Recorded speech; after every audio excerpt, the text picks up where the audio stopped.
Hola, somos estudiantes del primer ciclo de Ingeniería Civil de la Universidad de la SUAY.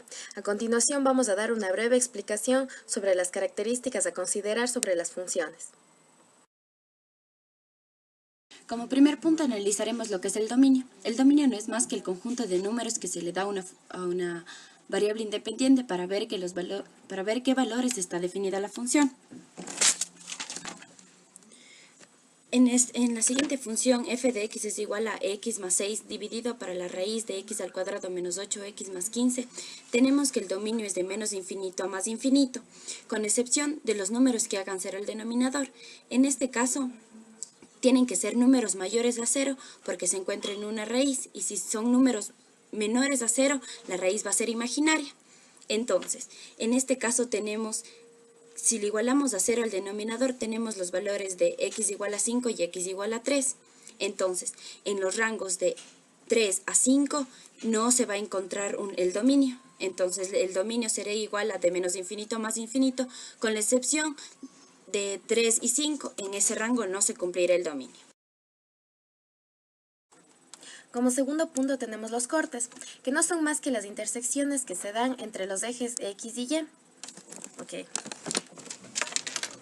Los cortes. En el eje X se da cuando Y vale 0, es decir, f de X se le iguala a 0, como se lo puede ver aquí.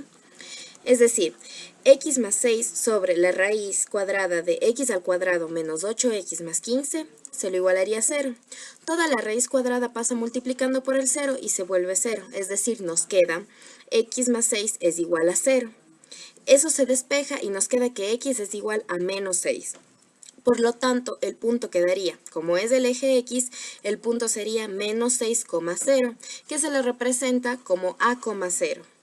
En cambio, en el eje Y, cuando X vale 0, solamente se reemplaza el 0 en todas las X que existen en la función, es decir, 0 más 6 sobre la raíz cuadrada de 0 al cuadrado menos 8 por 0 más 15. Todo esto nos queda 6 sobre la raíz de 15, y cuando se lo racionaliza nos quedaría 2 raíz de 15 sobre 3, es decir, que todo esto es igual a Y. Así que el punto quedaría en 0,2 raíz de 15 sobre 3 y se lo representa como 0,b al punto de la intersección con el eje y al punto de la intersección con el eje X a, 0. En este punto tenemos los signos. El signo representa los intervalos en los cuales la curva de dicha función puede estar en la parte positiva del eje X o en la parte negativa del eje X. Se obtiene analizando primero los puntos críticos y después se dan valores que tiendan a acercarse o alejarse a estos, y también a los cortes. De la función principal, que es esta, se sacan los puntos críticos y se ponen aquí en una línea, se ponen los puntos, que son 5 y 3. Se da valores que sean mayores a 5, por ejemplo, aquí el 6, aquí en la parte de arriba, 6 más 6, positivo. 6 al cuadrado, 36, menos 6 por 8, 48, más 15, saldría positivo igual. Aquí sería positivo, positivo, la curva iría en la parte superior del gráfico. Ahora, se da uno menor, se da un valor de 4. 4 más 6 es 10, y 4 al cuadrado, 16, menos 48 más 15, quedaría negativo. Y como es una raíz imaginaria, por lo tanto aquí no hubiera gráfica. También se da valores de menos 6 al 3, por ejemplo el 0. 0 más 6, positivo. Y la raíz sería de 8 menos 0 menos 0 más 15, sería 6 sobre raíz de 15, es decir, si hay en la parte positiva, más sobre más. Y un valor que sea alejado de menos 6, sería por ejemplo menos 7, sería en la parte de aquí negativa y en la parte de aquí positiva. 7 al cuadrado es positivo, 49, más, aquí menos por menos más, y quedaría más. Menos sobre más es menos, quedaría negativo. Es decir, que la curva tiende hacia abajo después del corte con el menos 6.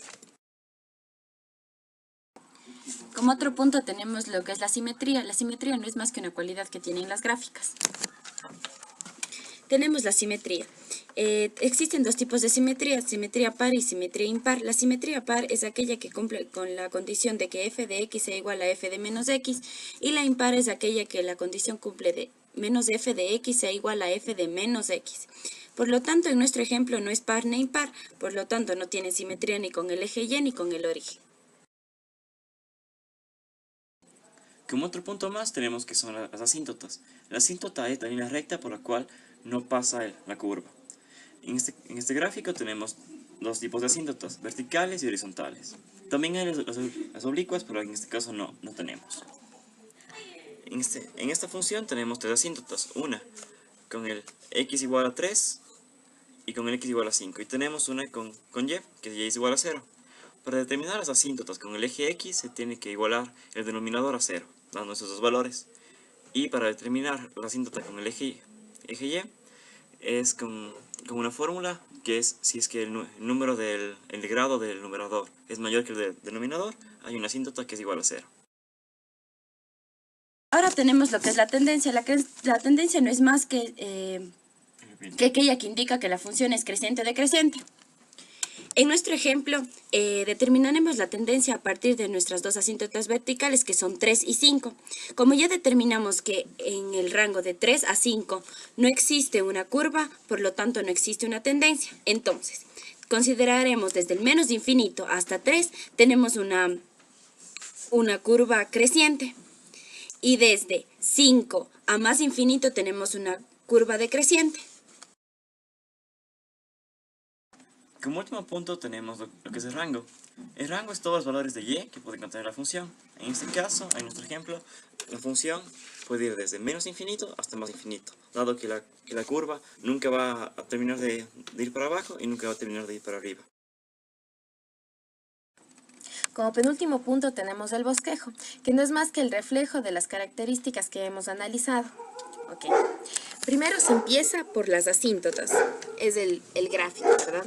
Las asíntotas, en este caso tenemos asíntotas verticales en 3 y en 5.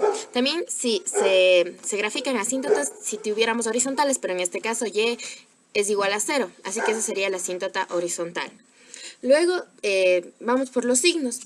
Analizamos los signos menores a 6. En este caso es negativo, así que pintaríamos esta parte de acá, ¿ya? Entre menos 6 y 3 es positivo, así que se asume que la curva pasa por aquí. Entre 3 y 5 no hay curva, así que por aquí no pasa nada. Y de 5 a más infinito es positivo, así que asumimos que la curva pasa por este rango. Luego analizamos las tendencias. Los puntos de corte, que ya habíamos sacado anteriormente, que en este caso es 1,82 aproximadamente, y en menos 6, en el eje X, ¿ya? Luego analizamos las tendencias que van con respecto a la asíntota, que no es más que dar valores cercanos a las asíntotas, para saber si la curva es creciente o decreciente. Como ya les explicaron anteriormente, esta curva era creciente y esta curva era decreciente. Como pasa por este punto, no sería así el gráfico, sino pasaría justo por este punto y luego corta con menos 6 y va hacia el infinito, pero por debajo de menos 6. Y nos quedaría el bosquejo así, de esta forma.